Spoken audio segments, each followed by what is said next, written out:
Уважаеми дами и господа евродепутати, казвам се Валери Станчев и се явявам пред вас в качеството си на представител на господин Радостин Русев, за да изложа резюме на петицията, подадена от него, касаеща злоупотреби и корупция в България и в частност град Сливен. Обстоятелството, което възпрепятства господин Русев да присъства на днешното заседание на комисията по петиции, е участието му в съдебно заседание, чиято дата беше променена в последния момент за днес. Основателните причини да бъде подаден сигнал до Комисията по петиции и до Комисията за борба с измамите в Европейския парламент са фрапиращите случаи на нарушения от страна на кмета на град Сливен и послушната му в кавички местна администрация, свързани с изпълнението на проекти, финансирани с европейски средства и конкретно проекти по ИСПА и Оперативна програма „Околна среда“ за подмяна и реконструкция на водопреносната и канализационна мрежа на град Сливен. Проектът по ИСПА и ОПОС беше спечелен по Закона за обществените поръчки от ДЗЗД Хидросистеми и беше сключен договор за изпълнение, спазва всички изисквания по ФИДИК. Същия договор беше неправомерно и едностранно прекратен по несъществуваща клауза от кмета на град Сливен Йордан Лечков като бенефициент по договора. Съответно изпълнението бе забавено и впоследствие прекратено. Единственото обяснение за тези му действия е отказът на фирма Булгейт, като част от ДЗЗД Хидросистеми и Хохтив Констракшън АГ Германия, да назначи като подизпълнители и съдружници подопечни на кмета Лечков фирми Ружа ЕООД и Гради ООД, в пълно противоречие с договора по ФИДИК, като тяхната цел е източване на дружеството чрез присвояване на финансираната с европейски средства програма. По същата схема са присвоени европейски средства в размер на 1 млн. 125 хил. лева по ОПОС 2007-2013 саниране и благоустрояване на дом за стари хора, град Сливен. За този случай прилагам експертна оценка, заверена от Окръжен съд Сливен, преведена и легализирана. Подобни злоупотреби и корупционни схеми от страна на кмета и неговата администрация в град Сливен са приложени при реконструкция на вътрешната водопроводна и канализационна мрежа на кварталите Република, Кольофичето, Сини камъни и Сливенски минерални бани. Средствата, преведени от европейските фондове, които трябва да се платят на изпълнителя на строителството Булгейт ЕООД, са отклонени и преведени на фирми приближени на кмета за други дейности и аванси за бъдещи дейности. И до днес продължават да се извършват злоупотреби с европейските средства по програма ИСПА и ОПОС, като се провеждат нагласени обществени поръчки в нарушение на Закона за обществените поръчки за строителство по програма ОПОС, както и по цялата капиталова програма на община Сливен. Тези поръчки касаят обекти, за които няма осигурено финансиране и са на стойност 177 милиона лева.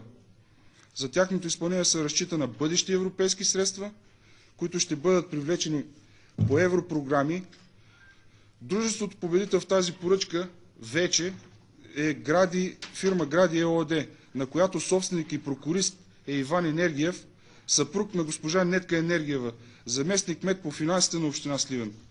Преди да вземе тази си длъжност, същата госпожа е била главен счетоводител на фирмите на Йордан Лечков, ММ9 ЕООД, Лукском ООД, Топстрой Декор ЕООД, Метан Пътстрой ООД и ГД Стройинвест Сливен. Друга фирма, изпълнител е Биндер АД на Веселин и Емил Георгиеви, заради които веднъж вече бяха спрени средства по еврофондовете по програма Транспорт за Република България. От изложеното става ясно, че се извършва престъпление съгласно Закона за предотвратяване и разкриване на конфликт на интереси. Всички тези нарушения ощетяват гражданите на Сливен. Повече от 500 дни градът е разкопан, бизнесът и живота на хората поради лошата инфраструктура е в състояние на колапс. За всички тези нарушения злоупотреби сме сигнализирали българските правоохранителни и правораздавателни институции, но до този момент от тях нямаме отговор и адекватна реакция. 24 000 граждани на град Сливен чрез подписка подкрепиха сигналите, но и техния глас не беше чут. Посочените по-горе случаи не са само характерни за град Сливен. В още 7 български града са усвоени 3 милиона и 500 хиляди евро средства по програма за техническа помощ към проектите, финансирани по ИСПА, за съгласуване между европейското и българското законодателство на територията на България от така наречените консорциуми АКВА, които само за община Сливен се водят като усвоени 520 000 евро, без решение на Общинския съвет, без проведена процедура, директно приведени от Министерството на околната среда и водите. Тук се налага да отбележа, че фирмите АКВА се представляват от инженер Трайчо Николов, който е свързано лице с възложителя Йордан Лечков, тъй като той е и проектант, и авторски надзор на проекта по ИСПА. Интересен е фактът, че сега действащия министър на околната среда и водите госпожа Нона Караджова преди е работила във фирма Клуб Икономика 2000, която сега е съдружник на така наречените фирми АКВА, печелищи поръчки за милиони от повереното им министерство.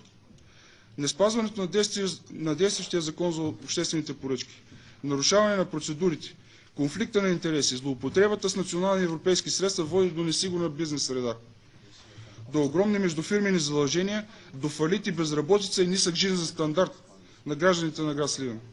Въпреки че кметът Лечков и неговите приближени са обекти на досъдебни производства, третиращи други аспекти – безстопанствено, самоуправство, корупция, злоупотреба с власт, съдебната система в Сливен отказа да гледа внесените от прокуратурата дела, като си прави отвод вече по 4 такива наказателни дела.